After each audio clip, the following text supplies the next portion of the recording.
Vamos compartilhar agora uma história inspiradora a respeito de uma amizade muito peculiar e um tanto quanto improvável. A natureza improvável desta edificadora amizade ocorre justamente pelo período e as circunstâncias em que esta floresceu. Alguns céticos certamente vão dizer que é apenas uma fábula. Já os fiéis dirão que é a mais pura expressão da verdade.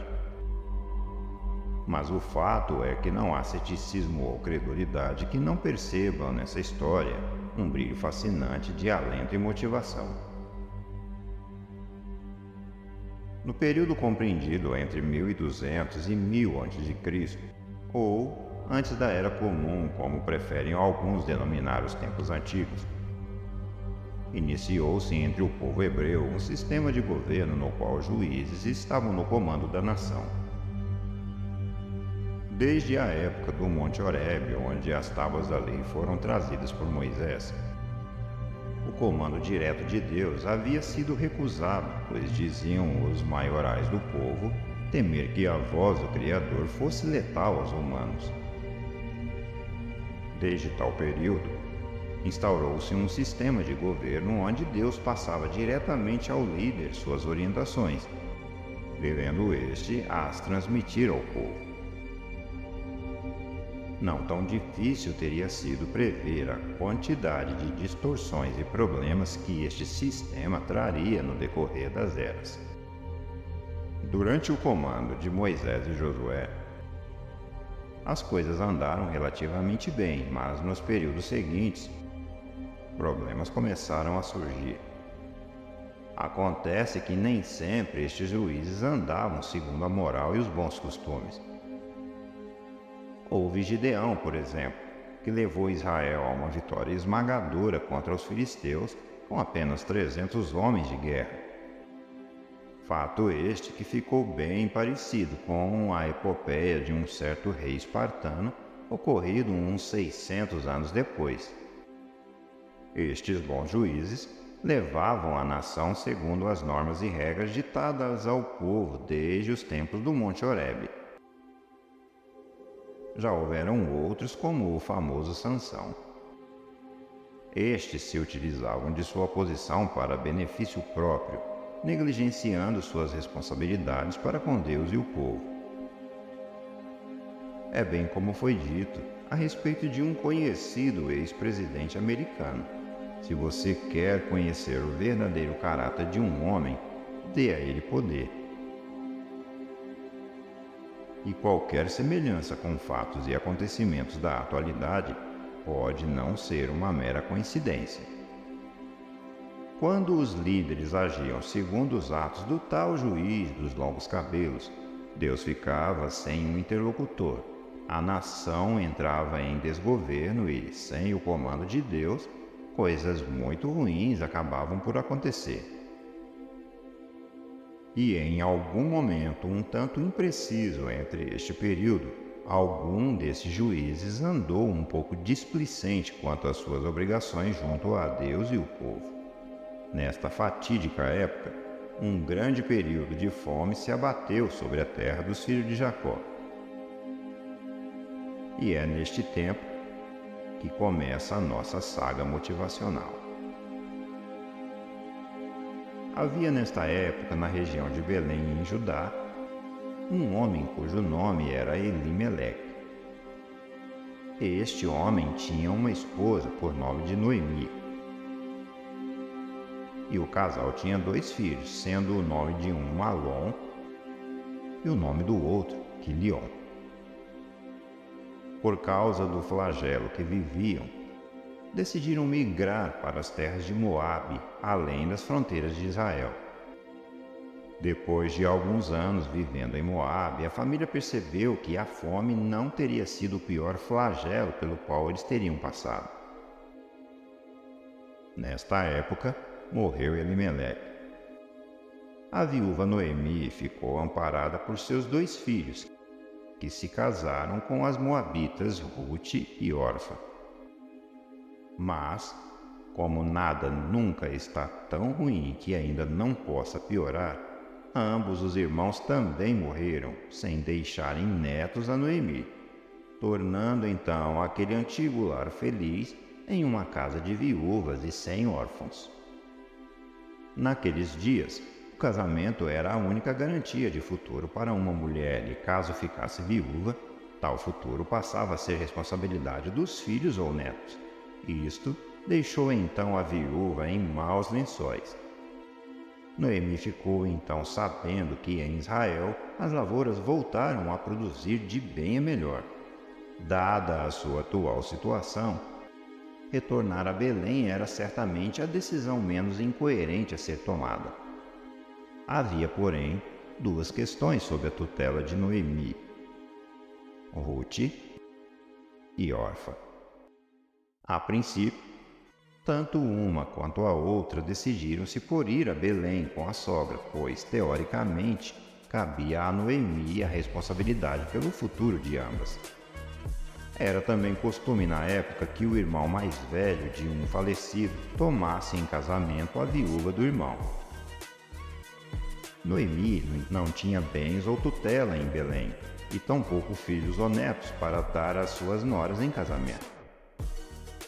Passou então a dissuadir suas noras a ficarem em Moabe, tentando assim reconstruírem suas vidas ali mesmo em sua terra natal. Orfa tomou a decisão mais óbvia, chorou a despedida, mas permaneceu em Moabe. Quanto a Ruth, esta insistiu em retornar com sua sogra a Belém, dando início a uma senda de amor e amizade tão improvável que marcou os tempos até os dias atuais. Por este motivo, um livro inteiro da Bíblia foi dedicado a contar a história das duas e, não menos sem motivos, tal livro foi intitulado pelo nome de Ruth. Neste livro constam as palavras ditas pela jovem Ruth à sua sogra Noemi. Disse então Ruth: Não me instes para que te deixe e me obrigues a não seguir-te, porque onde quer que fores, irei eu, e onde quer que pousares, ali pousarei eu. O teu povo é o meu povo, e o teu Deus é o meu Deus. Onde quer que morreres, morrerei eu, e ali serei sepultada. Faça-me o Senhor o que bem lhe aprouver, se outra coisa que não seja a morte me separe de ti.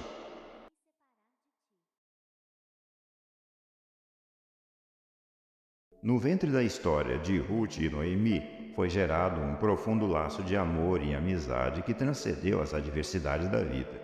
Mesmo em meio a tempos probatórios de decisões dolorosas, suas vidas foram amparadas por amor e amizade sem reservas.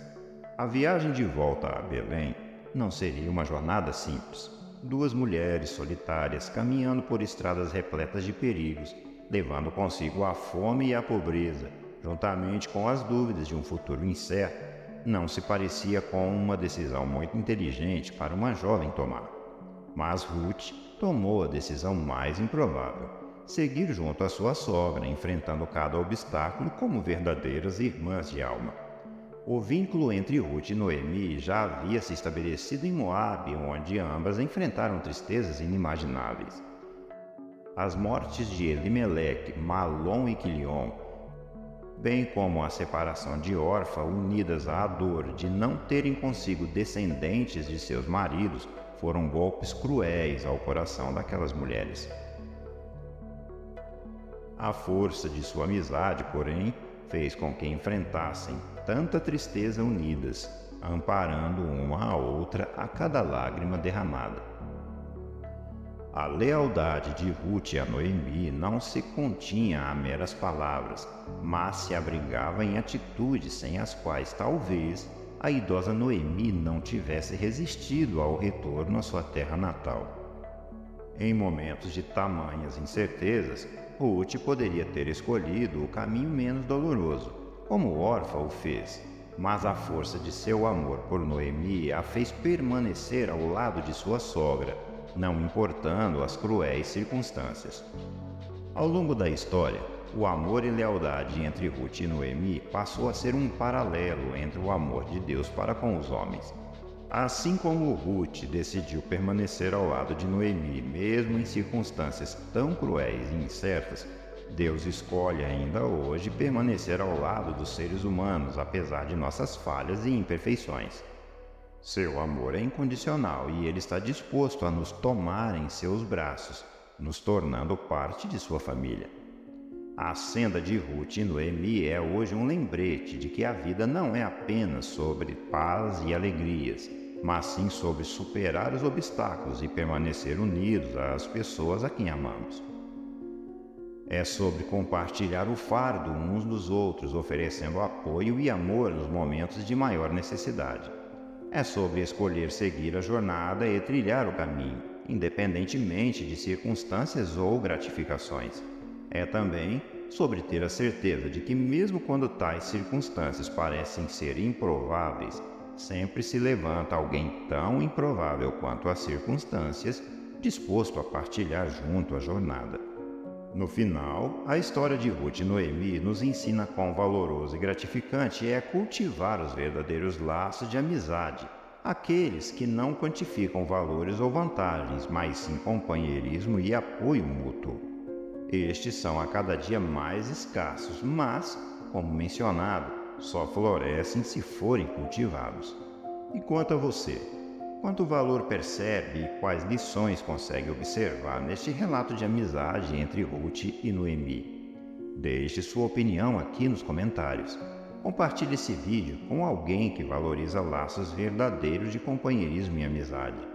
Nos ajude também deixando o seu like. Já que chegou até aqui, considere se inscrever em nosso canal, não se esquecendo de ativar o sininho das notificações. E também jamais se esqueça, mesmo diante da incredulidade, as palavras continuam sendo uma inimaginável fonte de poder. Paz.